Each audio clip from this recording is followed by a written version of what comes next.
Hey, what's up, guys? Welcome to another episode of the Intellect Selectah podcast brought to you by EssentialBJJOnline.com. Today we have a two-time ADCC world champion, third degree black belt, owner and head instructor of Essential BJJ, Sensei JT Torres. All right, I guess we're up and going right now. JT, thank you so much, Professor, for coming in and spending some time with us here at the Intellect Selectah podcast, and taking time out of your day and your busy schedule to do this for us, man. Thank you. My pleasure, Tim. My pleasure. It's an honor to be here with you guys today.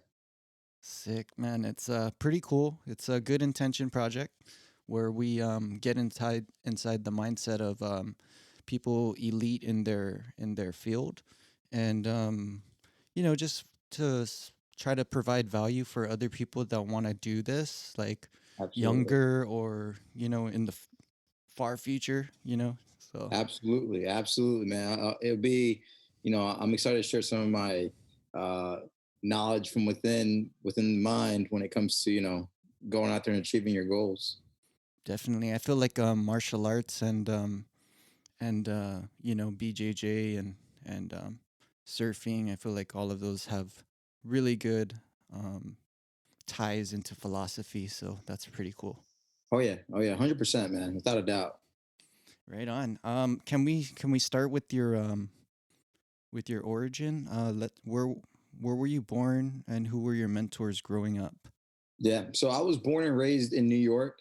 Both of my parents, originated from Puerto Rico. They're born and raised in Puerto Rico, and they moved over to they actually first moved to Iowa to go to school, to go to college there. And then from Iowa, they went to New York, and they ended up, just staying in New York and setting up shop. And that's how I came along. So born and raised in New York, born in September 2nd, 1989. Oh, And, cool. early on, I was always an active kid. I've always enjoyed being outside, whether it was playing basketball, riding my bike, skateboarding, always active. And there was, at one point when I was a young kid, I was 11 years old, I got really interested in martial arts. And I asked my parents, hey, can you guys, I want to do karate. I want to learn karate. Watching karate movies and all that stuff growing up is just something I've always gravitated towards, something I liked. So they signed me up for a karate class and I enjoyed it. I really liked it. And I stuck with it. I stuck with it for a few years. And I didn't know this then at that moment, but my karate teacher then was also a blue belt in jujitsu. And he was a blue belt in jiu-jitsu under Hoist Gracie. So I, took his karate classes for years, and I ended up getting my black belt in karate from him. But every now and then within class, he would show us like a submission, like a guillotine or basic rear naked choke. So I always had a little bit of an inside info about jiu-jitsu, but not too much. And around the age of 14, 15 years old, I quit doing karate. I quit doing karate. I had goals and dreams of becoming like a pro skateboarder at one point. And I also wanted to really play basketball. And I remember trying out for the basketball team in school, and I got cut, didn't make the team. So I naturally gravitated back towards martial arts. My dad pushed me. He was like, hey, why don't you, go back to the dojo so this way you do something to stay in shape. So I said, you know what, I kind of closed the chapter on karate already. Let me try the jiu-jitsu. And at the time, he had a jiu-jitsu class once a week, my sensei, my karate sensei.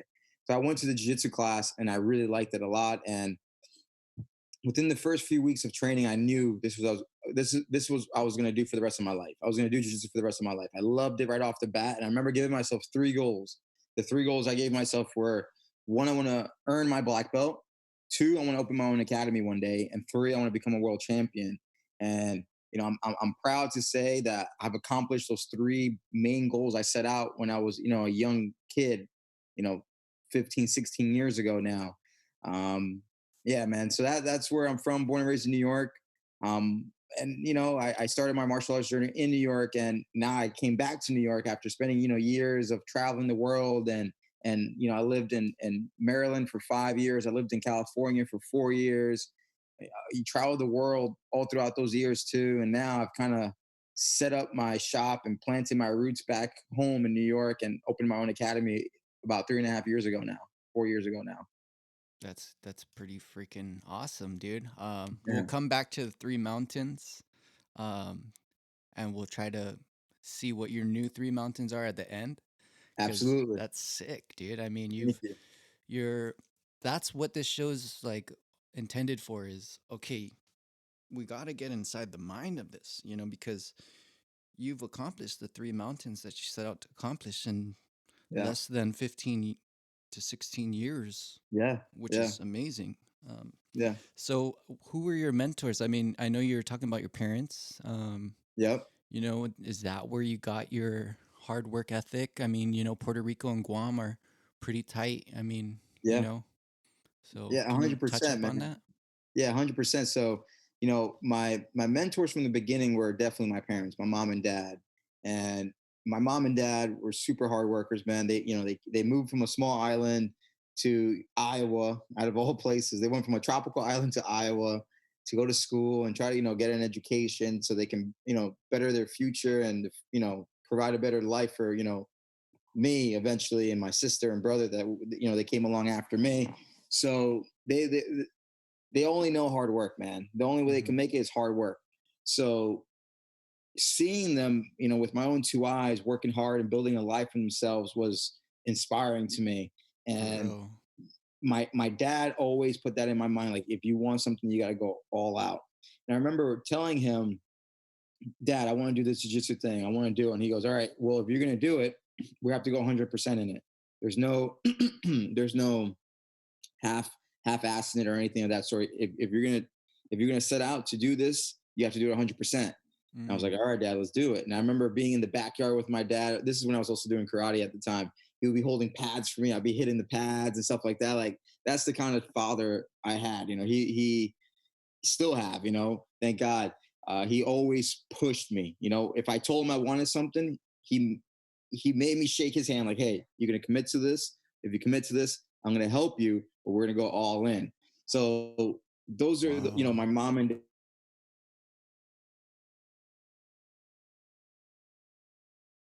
to achieving greatness and achieving what I want through the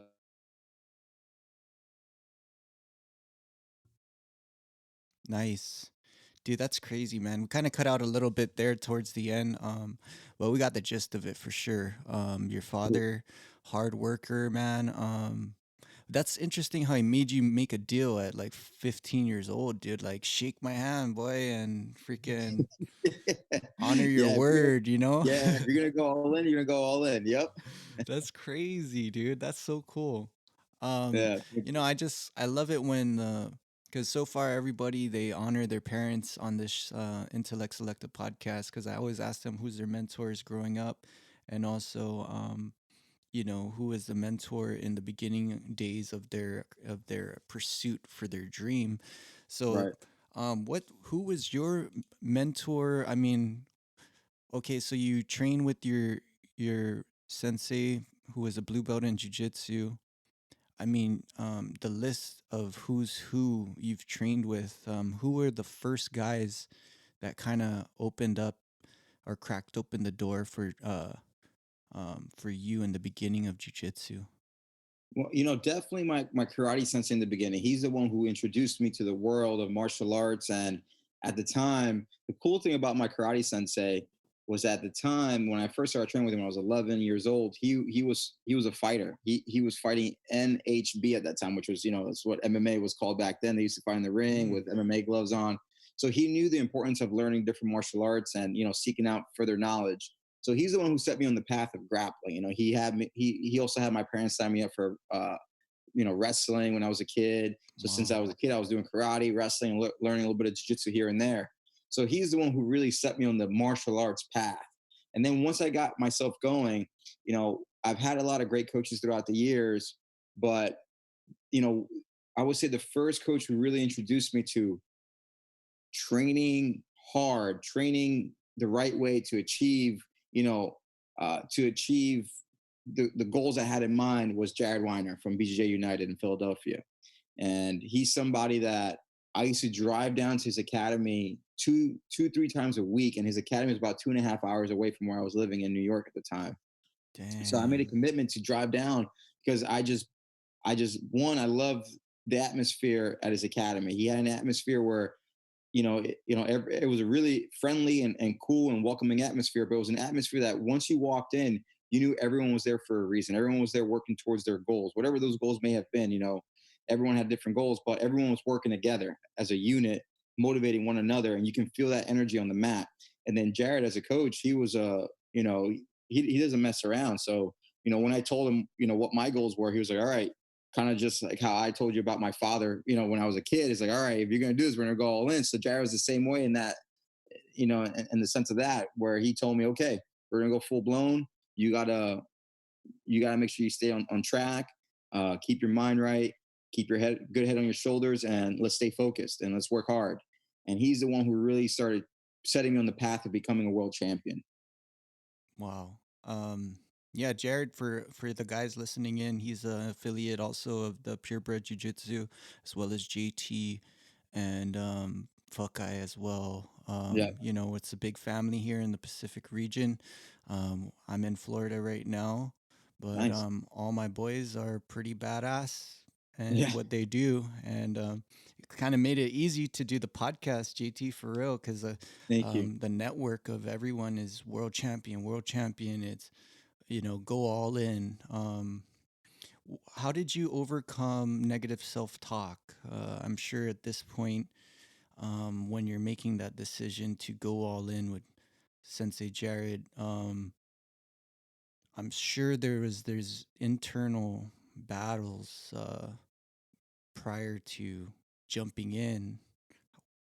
One does not just do something and believe he can be the world champion Right. just for such a short time when everyone else is older and you were the younger guy coming up. I mean, how did you assess where you were and then get to the point of I can do this, man. I can do this. Uh, So, going back to the first question there, that where you asked, how do I deal with like the negative thoughts and things like that? As a human, we all have positive thoughts and negative thoughts. It's just the way the human brain works, right? And mm, there's no way of stopping that. I used to have an internal a battle with myself where I told myself I got to stop negative thoughts from coming in. Why are these negative thoughts coming in? Are they coming in because I'm weak minded or because I don't believe in myself? And I had this internal struggle with that for years. And it wasn't, I learned after a while that these thoughts are just thoughts that we can't stop. They're just a part of the human brain. But the example I always give when talking about this, it's imagine you go to, let's say you have a destination to get to, right? mm-hmm. Let's say you need to go somewhere and you go to the airport. When you go to the airport, you know where you have to go, but there's tons of airplanes, right? And you have to get on that one airplane to get to where you want to go. But if you get onto any of the other airplanes, they may not go to where you're going, right? So that's where I look at it. So all these thoughts are going through my brain, right? They're all different airplanes. I got to get on the one that's going to take me to where I need to go to, right? I So what I'm see. trying to say is focus on the positive thoughts that pass through because negative thoughts will pass through. But if you stop and try to battle those negative thoughts and convince yourself, no, no, I'm going to do it well, or this person's that, or whatever the case may be. You just got to let it pass by. Let it pass by and just only focus on the ones that are positive. Focus on the ones that, you tell yourself, you know what, I am great. I'm in shape. My techniques are sharp. I trained hard for this tournament. If you get a thought that comes in, hey, this guy's better than you just let it pass by. Don't even focus on it. Don't even pay it any mind. Just let it pass by. And then focus on the ones that pass through that are positive. So that's how I like to deal with those negative thoughts. I give them no mind. Give them no mind. Give them no attention. Just let them pass by. Let them pass by. They'll go on and just focus on the good ones. Now, the second part of your question is like, how do I assess myself? You saying when I'm getting ready or something like that? Yeah, like well, let's touch up on that because also I had Ensign Inouye on the podcast, and he was saying just because you think negative thoughts doesn't mean you're a negative person. Just because you have these these thoughts coming into your head that these negative self talk, it doesn't mean that it's true. Yeah. Um, and it's pretty amazing to hear um, guys that go into the heat of battle and stuff like that Yeah. and for them to take that psychology part where you have to sit back, pan out a little bit of your brain and like Yeah. watch your thoughts Yeah. go by, you know? It's And true. I'm pretty sure a lot of people are going through that right now. And thank you for that, man. That was amazing, dude. Yeah. Yeah. My pleasure, man. My pleasure.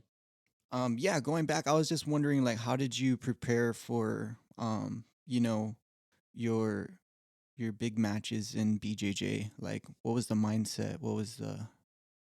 So, whenever you're preparing for a big tournament, let's say you train hard for, an 8 week training camp, right? Which is something I usually try to do is an 8 week training camp.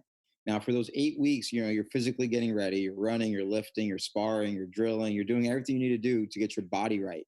But at the same time, from the beginning to the end of the camp, you also have to be working the mind, right? And in order to build that mind up throughout that training camp, you have to give yourself positive reinforcement. You got to constantly remind yourself why you're doing what you're doing, right? Because the daily grind can break most people. Most people can't handle the daily grind because one, it's physically freaking hard. So physically, it's difficult already. But if you keep the mind strong enough, that's what's going to allow you to carry out through the training camp, um, complete the training camp, and then also perform well when you go out there to compete. So you have to work the mind with positive reinforcement. A perfect example of that, I would write down the goal that I have in mind. Okay. Let's say when I start the training camp, my goal, like my last camp I did was for ADCC. I set the goal down, I write the goal. I have a binder, and on the front of the binder says 2019 ADCC World Champion, 77 kilos. And inside the binder, it has every workout I have to do in detail. Like, what do I have to do on that day for that session? And then, this way you keep yourself organized. First of all, when you keep yourself organized, it also helps you keep your thoughts in place, right? When you're scattered brain, you're like, what do I got to do today? What the hell's going on today? What do I have to do to prepare? So you keep yourself organized, which also helps the mind. And two, like I said, you know exactly what you have to do. It's like when you're cooking and you follow a recipe. You follow Mhm. the recipe, you know it's going to taste good. But if you don't have the recipe, it may taste good or it may taste like crap. You never know how it's going to turn out. But with the recipe in hand, you have a way better chance. And with that recipe in hand, your mind's going to have more confidence, right? Just you have a guidance. It's like Mhm. going into something with a view rather than blind. So you know where you're going. You know what you have to do to get there. So your mind is going to build that confidence with things like, okay, I know what I have to do to get to that goal of mine. And then along with that, one thing I like to do too is look in the mirror. Look in the mirror and tell yourself, I'm going to be 2019 ADCC World Champion this year. Hype yourself up before the training sessions. That's something I like to do. I hype myself up so I can kind of recreate that same feeling you'll get at the tournament right before you train. So this way you get used to that. You want to get Mm. used to that sort of environment, those butterflies in your stomach. So this way, when you go to the tournament, it's going to feel like you've been there 1,000 times already. So you definitely want to run through those things with your mind throughout the entire camp. So this way, when you show up the day of the tournament, you're locked and loaded, ready to go. I see. And just to put it in perspective for transferable knowledge, I mean, what you basically just said, from my understanding, is you gotta see the end goal, Yep. then you have to go trickle down backwards, kind of, Yep. and make this procedure, right? And then you get to where you are now, and then you do the first step. Yeah. And with that trajectory in mind, you gain confidence because of repetition, positive self talk, um, and it's applicable in every single thing. I mean, it doesn't even have to be in martial arts. I mean, I'm sure as a business owner, you use those principles. Yeah. Absolutely. 100%. Yeah, it's pretty cool. It's very fascinating for sure. Thank you. Thank you, Um, man. um, it's wow, dude. Thanks. You're really articulate, dude, and in your thoughts and how you teach, man. I'm Thank pretty you. sure those classes in Essential BJJ are pretty killer, dude. You're very Yeah. thorough, dude. Thank you, man. Yeah, my students, I've gotten good feedback over the years of teaching. People have always told me, man, you're a great teacher, man. You're really keying on those small details which help us learn and help us understand the positions and the movements a lot better. So that's something I pride myself on, is just always being able to uh, break something down for people, whether it's talking about the mind or talking about a physical sweep or submission or guard pass, you know? So that's something I try to work on too, is always, you know, l- learning and improving on delivering information to people, because that's important. That's how we continue the growth all around us. Definitely. I'm a I started teaching kids how to sing and stuff because I'm a Oh, reggae nice. musician. And Nice. when I did that transition to try to regurgitate what I've been processing in my head for years, it's like Yeah. it takes some time to Oh, really yeah. think about it. You know what I Oh, mean? So, absolutely, man. cause, 100%. dude, because like what you know is in your brain, but how you talk about it, like that's tough. It's pretty It's true. tough, you know? It's true. Um, so you are like relatively young. How old are you? I'm 30 years old. 30. That's awesome. You're 30 years old. You achieved what many people um wish they could achieve. What do you think? Because every time I talk to a world champion, it always comes down to hard work, self-belief. Yep. Why do people get stuck, GT? Why do they shoot for this goal and then they is it negative self-talk? I mean, because everybody can do. We have 10 fingers, 10 toes, two Yeah. Yeah. arms. Yep. Is it drive? What is ups like? What's You know, going on here? I think what I think it is the will to win. The will to win, man, is stronger within some people than it is in other people, you know? And the will to win is, it's the secret weapon of the greats, I believe, right? You have to have that will to win stronger than anyone else's will. So, you know, I'll give an example. I've been on a long journey, long journey. I've been training martial arts a long time now. I've been a black belt since I was 19 years old. That's And I remember crazy. yeah, and I remember when I first fought my first ADCC, man, was back in 2011. And I lost second round. 2013, I fought in ADCC. I got arm locked in the semifinals. 2015 ADCC, I had to pull out and have knee surgery, right?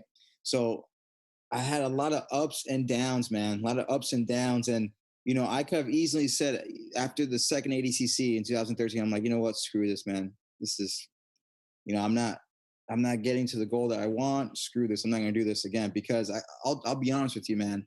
The training camps for these tournaments are horrible, man. Horrible, horrible, but great at the same time. Mm-hmm. Horrible because they're physically draining, draining, man, draining. But they're great at the same time, because those training camps that you accomplish and you complete are what sets you apart from everybody else and give you the opportunity to go out there and win a world title like the ADCC world title. So those training camps are, you know, they're difficult, man. They're difficult, but they're needed. So what I was trying to say is, I kind of lost my thought process thinking about the training camp there. But you know, the will to win has to be strong. So what I'm trying to say is, I could have given up throughout the journey. I could have given up. It wasn't until 2017 that I was able to win that first big ADCC title. Right? It took me years, Yeah. years to get to that point. I've been a black belt since 2009. 2009. It wasn't until 2017 that I won that ADCC world title, you know? So people, I think, tend to quit along the journey just because of how difficult it may be to see results. And Yeah. everyone sees results at different times, right? There's some people who they get their black belt, and that same year they win the worlds or they win ADCC. I mean, that it's happened before, right? But everyone's journey is different. So my journey, it took me, you know, 8 years to get on the podium, right? Mm-hmm. 8 years to win the ADCC world title. But if I would have given up, you know, early on in the journey, we wouldn't be here today, right? We Mm-hmm. wouldn't be sitting down talking about this right now. I don't know where I'll be, but the will to win has to be strong enough to withstand the bad times throughout the journey, because there will be plenty of those bad times. Plenty. There's gonna be Mm-hmm. times when you feel like you suck. There's gonna be times that you feel like you don't belong. There's gonna be times that you feel like you're wasting your time, and just there's just times where you just say, screw it, man. I don't want to do this anymore. I don't Yeah. want to wake up and run 2 miles and cut weight and lift weights, and then I gotta do this and do that, and I don't want to do that anymore. And those thoughts have crossed into my mind. Well, those are the negative thoughts. I never gave those thoughts too much mind. I say it out loud. So I'm like, screw this. I want to quit. Well, I let them pass, because the next day when I wake up, I'm charged up, ready to go again.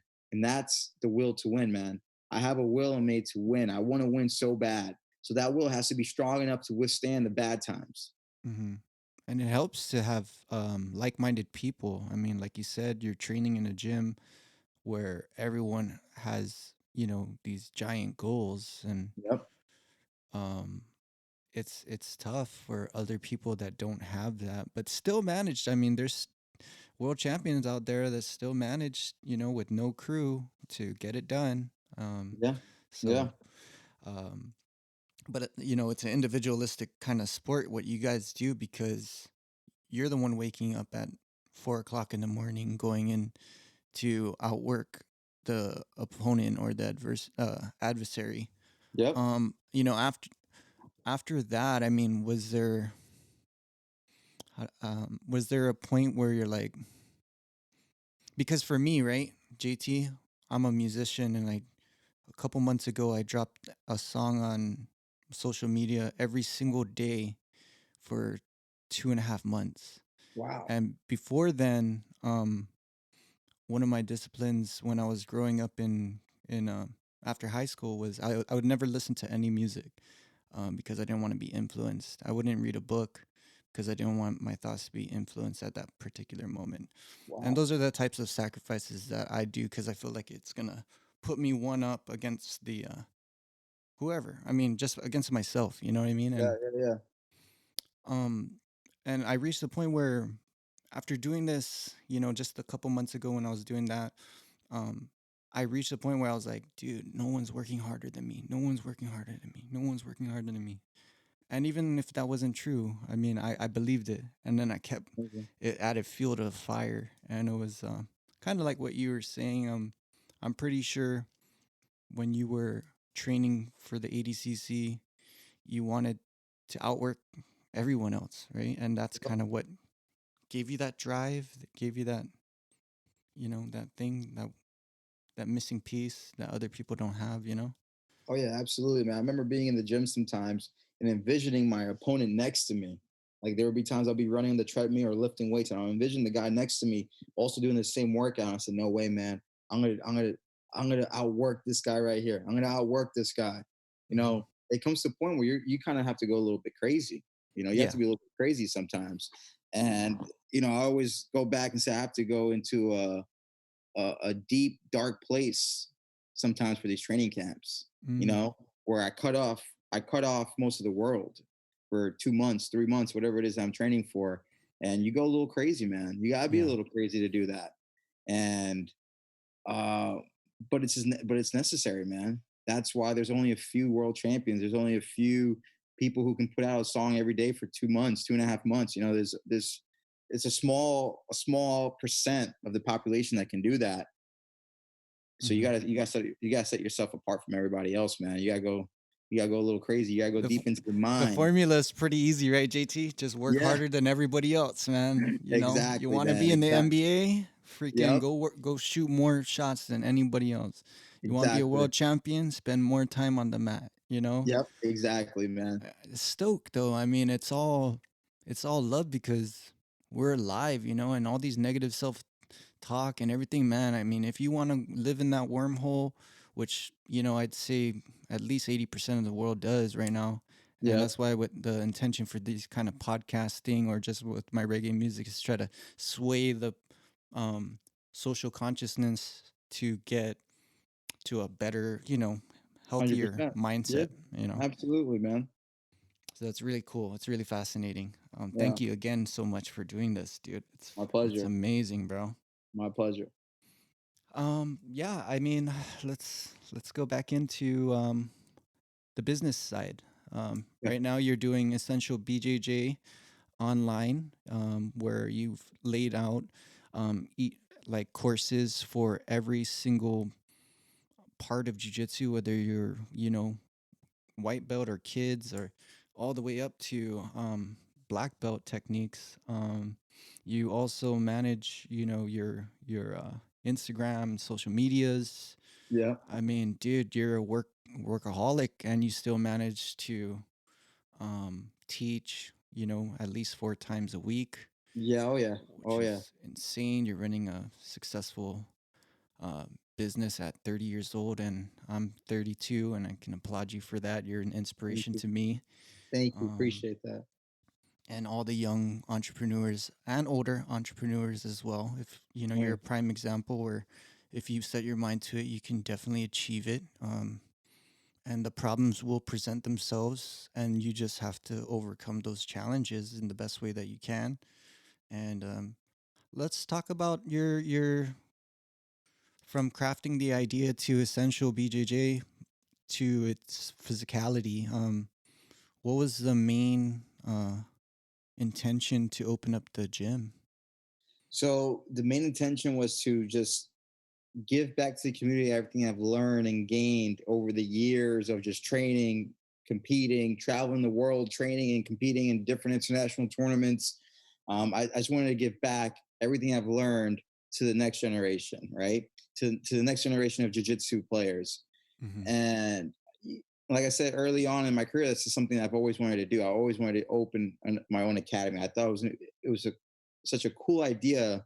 I looked at it almost like a temple of knowledge, right? Yeah. And that's something I always wanted to do, man. I always wanted to do, just share everything I've learned to anyone who Hmm. wanted to learn it, Yeah. Um, and when I opened the academy, that's exactly what I did. I remember in the beginning, some students told me, "Man, I'm surprised you're here so often." I teach pretty much every day, Hmm. night and day, for the That's most cool. part. Yeah. Yeah. And most people are like, "Man, you see a lot of champions who have academies and this and that, and they're at the gym maybe they show face twice a week, Yeah. where I'm Yeah. there all day, every day, man, grinding with my students, teaching them, rolling with them. So it's just something I've always wanted to do. I love jujitsu, man. I love being in my academy and just, you know, uh, trying to inspire people to reach their goals, go out there and reach their goals and work hard for them. That's sick. I mean, like, a lot of world champions I've had, the pleasure to chat with. Just a few. It's not even a lot, for the people out there that's gonna take my words super, to heart.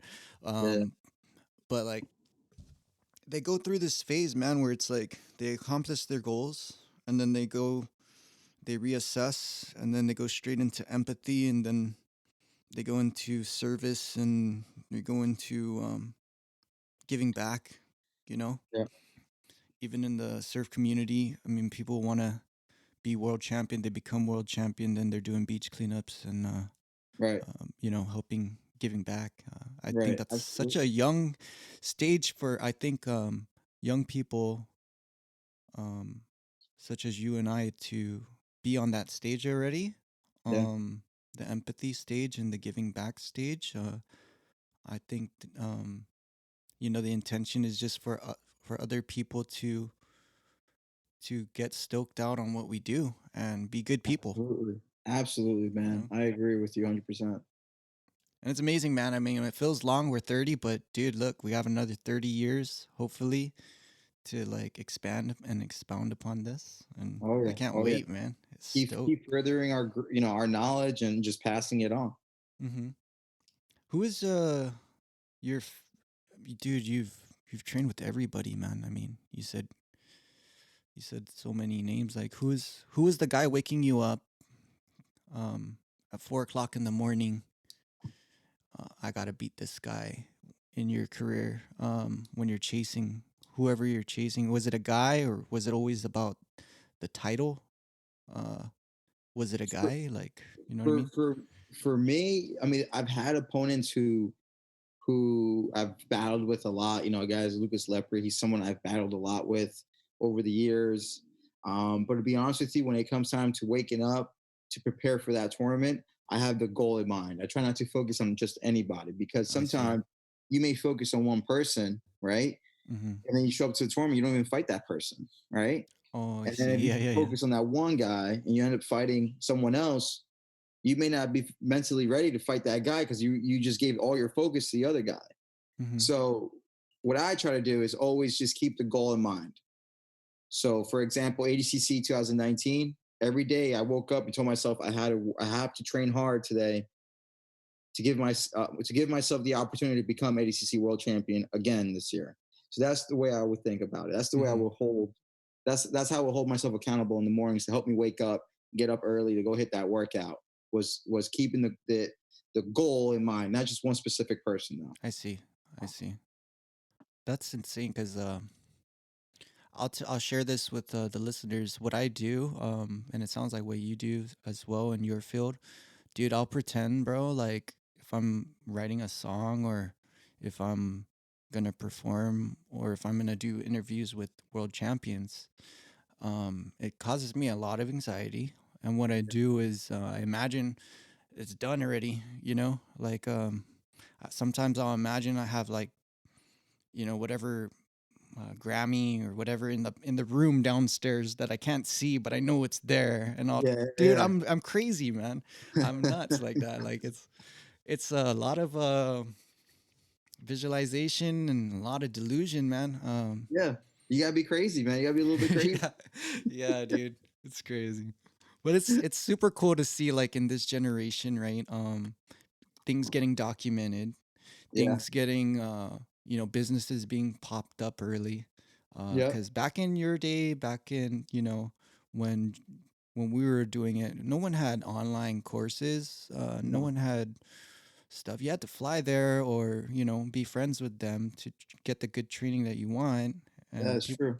people weren't open to customers. They're more like, hey, this is the crew and this is how we're gonna rock for a while. And Yeah, that's now true. it's pretty cool, man. um it's a good, cool journey. Dang, we touched up on a lot of stuff, JT. Thank you so much, dude. My Uh, pleasure, man. My pleasure. here's one that I was just thinking about. Who's JT without jujitsu? What I mean, you mentioned skateboarding, basketball. What do you like to do, man? Man, I really like I enjoy basketball and skateboard even till this day. And Nice. if I wasn't involved with jiu-jitsu, I'll be involved with something along in that field, with just skateboarding or basketball.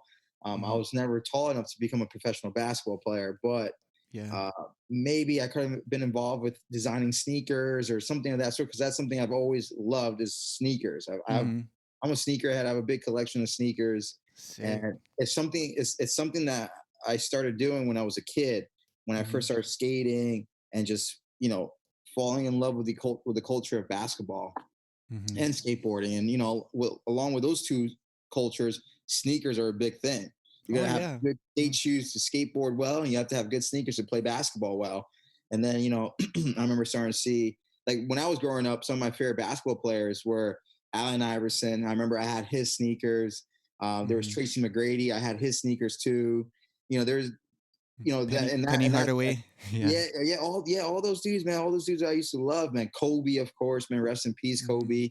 Right. So I've always been infatuated with sneakers and clothing and stuff like that have come from those two cultures. So if it wasn't for jiu-jitsu, I'd probably be running my own streetwear brand or designing sneakers or something of that sort.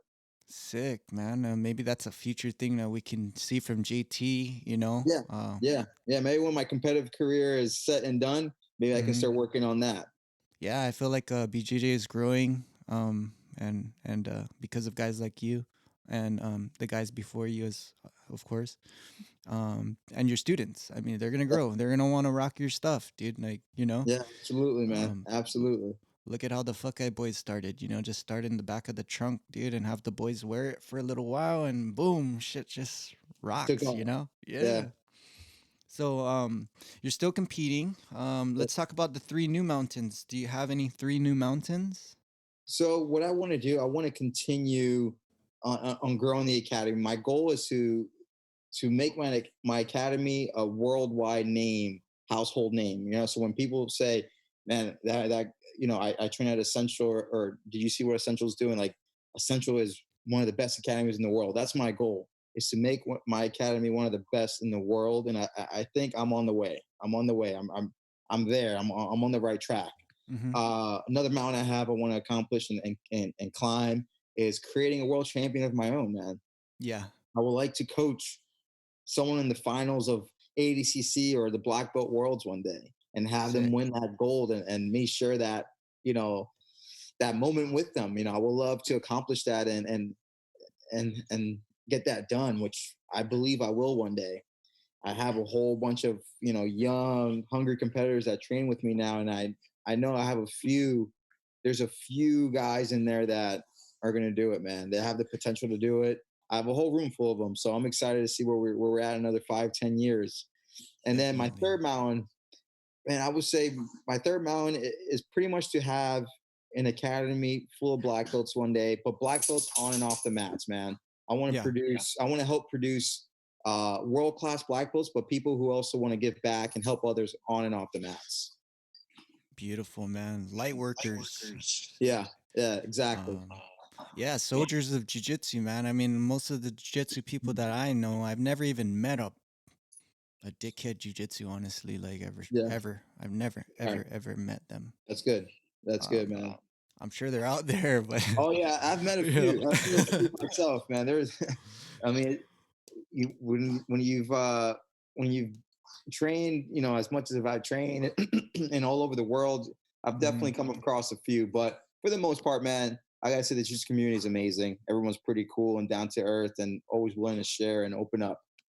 Yeah, definitely. I mean, it's cool. I mean, who would have thought like your brain, JT, and your piece of cloth and a belt would take you around the world, man. I mean, you're definitely Same. blessed, and we're blessed also to have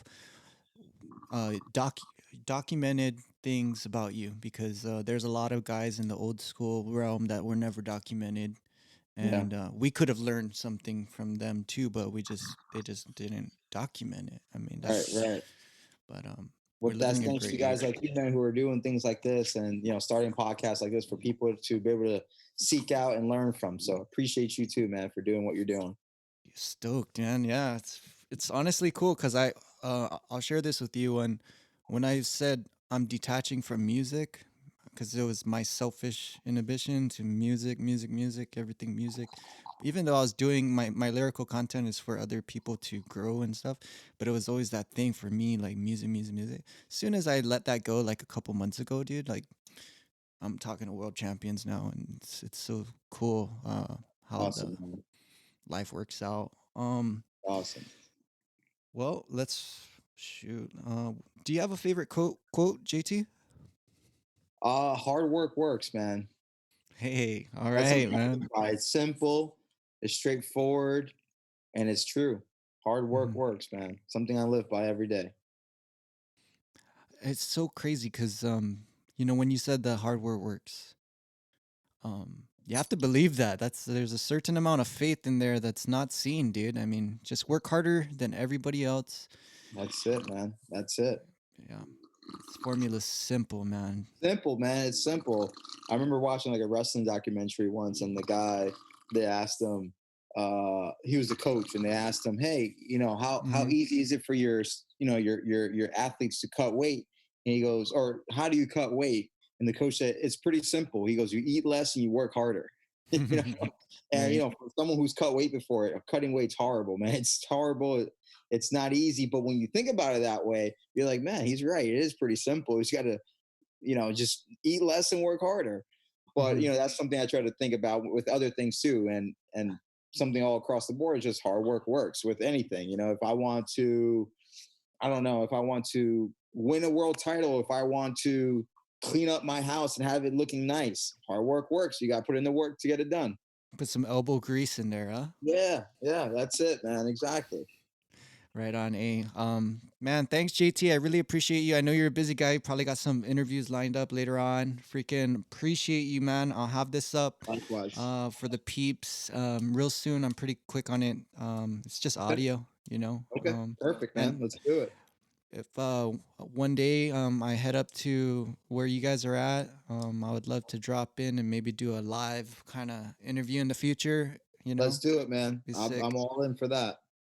Thanks, brother. I'll let you go, man. Shoot. Take Appreciate you, care. brother. Take care, man. Nice to meet you, Tim. Nice to meet you. Pleasure, Take man. care, man. Thank you. Bye-bye. Shoot. All right. Once again, thank you so much to JT Torres, two-time ADCC world champion, third-degree black belt. Guys, go check him out on essentialbjjonline.com for everything you need to learn jiu-jitsu online. He works really hard.